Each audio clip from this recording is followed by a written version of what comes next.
Olá, seja muito bem-vindo ao módulo Eletricidade. Meu nome é Jefferson Aparecido Dias e serei o seu docente nesta videoaula. Vamos abordar hoje sobre noções de eletrostática. E para abordarmos esse assunto, falaremos sobre conceito de carga elétrica, processos de eletrização e eletroscópios. Conceito de carga elétrica. Corpos carregados. Como sabemos, os corpos são constituídos de átomos, que em seu estado natural são neutros. Um corpo só estará carregado eletricamente quando os átomos que o formam estiverem em desequilíbrio, isto é, possuir um número de elétrons diferente do de prótons. Para sabermos a carga elétrica de um corpo, basta, portanto, sabermos o número de partículas em excesso e multiplicarmos esse valor pela carga elementar. Ou seja, Q é igual a Np menos Ne, e o resultado dessa conta multiplicado por E, onde o Q é a carga elétrica de um corpo, o Np é o número de prótons do corpo, o Ne, número de elétrons do corpo, e o E é a carga elementar. Condutores. Quando Benjamin Franklin colocou uma ponta metálica em uma pipa para comprovar a natureza da eletricidade, já se sabia que os metais possuíam a propriedade de conduzir a eletricidade. Existem outros materiais que também possuem esta propriedade. São os chamados bons condutores. A explicação é que nestes materiais, os elétrons das últimas camadas dos átomos são facilmente ionizáveis, o que os tornam capazes de se movimentarem livremente pelo material. São os elétrons livres. Já os isolantes, o vidro, a borracha, madeira, são exemplos de materiais em que os elétrons estão fortemente ligados aos núcleos atômicos, sendo, portanto, maus condutores de eletricidade. São os isolantes, ou também conhecido como dielétricos.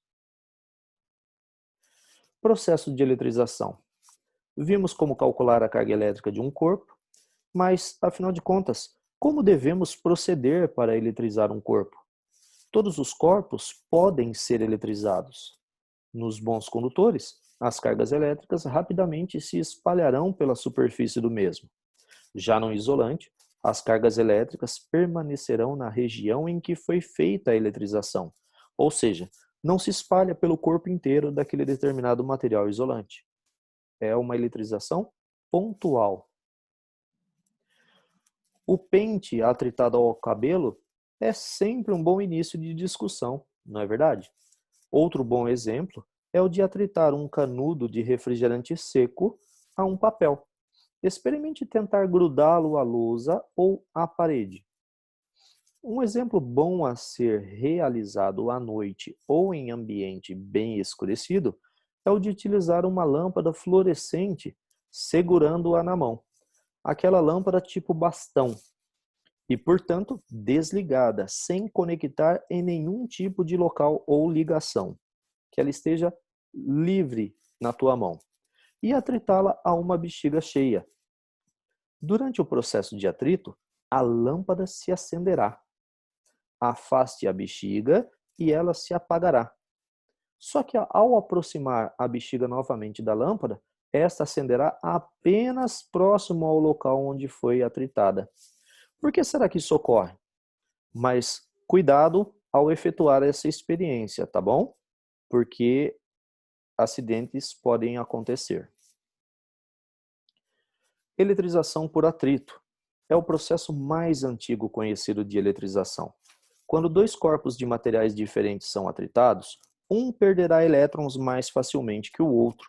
O que perdeu elétrons ficará com carga positiva e o que ganhou elétrons ficará com carga negativa. Para sabermos qual dos corpos adquiriu qual tipo de carga, basta sabermos sua posição na série triboelétrica. Se duas substâncias da mesma série forem atritadas, ficará com carga positiva aquela que se situar antes e negativamente aquela que se situar depois. Um exemplo de série triboelétrica é dado a seguir. Então, nós temos aqui uma tabela. Existem diversos tipos de tabela que são definidos como série triboelétricas. O que muda é a composição dos seus materiais, tá ok? Então, nós temos aí como exemplo, temos uma coluna carga, uma coluna materiais e uma coluna chamada observações. As cargas são definidas como positiva, neutra e negativa. Na coluna materiais, nós temos diversos tipos de materiais que podem ser considerados, de acordo com o tipo, que ele possui ou tem maior facilidade em obter carga positiva, ou de serem neutros, ou ainda de obterem carga negativa. Olha que interessante, vamos pegar, por exemplo, na coluna de carga do tipo neutra e vamos verificar sobre algodão. Então, tem a observação informando que a melhor das roupas são aquelas que não possuem ou não adquirem eletricidade estática, que é a famosa 100% algodão. Ou seja, mesmo que você atrite utilizando aquela roupa, ela não vai armazenar eletricidade estática. Existem outros tipos de materiais, como a lã, por exemplo, que se você estiver utilizando, por exemplo, uma blusa, só o fato de você andar com uma determinada frequência ou distância, isso irá gerar um acúmulo de eletricidade e automaticamente você terá o seu corpo com uma determinada eletricidade estática, que ao encontrar ou encostar em algum metal, por exemplo, na porta de um veículo, encostando na parte metálica, a tendência dos corpos é se equilibrarem, então às vezes a gente acaba até tomando uma determinada descarga elétrica de acordo com o período de atrito aí que nós tivemos ao utilizar essa blusa de lã. Tá ok? Então nós temos aí materiais que adquirem facilmente cargas positivas. Então a nossa pele seca, couro, pele de coelho, vidro, cabelo humano, nylon, lã, chumbo, pele de gato, seda, alumínio e papel. Porém, suponhamos que você pegue dois materiais de carga positiva e atrite um ao outro. Por exemplo, vidro atritado com papel. Como o vidro ele está acima na tabela triboelétrica, automaticamente ele ficará mais positivo do que o papel, ou seja, o papel perderá elétrons, tá ok? Continuando a tabela, como a gente já falou, a parte neutra, então tem o algodão e o aço, porém, normalmente o aço não é usado para eletrização por atrito, devido à sua propriedade construtiva, de acordo com a tabela periódica. E nós temos também a parte negativa da carga. Então nós temos lá madeira, âmbar, borrachadura, níquel e cobre, latão e prata, ouro e platina, poliéster, isopor, filme de PVC, poliuretano, polietileno, PVC e assim vai. Então, suponhamos que você pegue aí dois materiais da parte negativa. Exemplo, vamos ver aí, cobre, né, que está lá como níquel e cobre, e de repente você pega ouro e atrita os dois. Automaticamente, o ouro ele vai ficar com maior quantidade de carga negativa do que o cobre. Ou seja, o ouro ele é um excelente condutor da eletricidade em relação ao cobre. Mas por que o ouro não é utilizado, por exemplo, para fazer os cabos de eletricidade? Primeiro porque o valor é um absurdo, e automaticamente imagine o número de acidentes com pessoas tentando furtar aí a rede elétrica para vendê-lo. E segundo, porque como ele é muito caro, torna-se inviável. Mas ainda assim, nós temos circuitos eletrônicos que possuem ouro, uma fina camada de ouro, que são circuitos eletrônicos utilizados nas placas de computadores. Porém, o processo utilizado para retirar o ouro dessa placa acaba se tornando tão caro que é inviável. Então, por isso que não ocorre a extração da retirada da película de ouro que existe nas placas de equipamentos de informática, porque após a construção da placa, ela recebe uma camada de verniz. Então eu não consigo retirar esse verniz corretamente para tirar o ouro, separar da placa e assim sucessivamente. Tudo bem?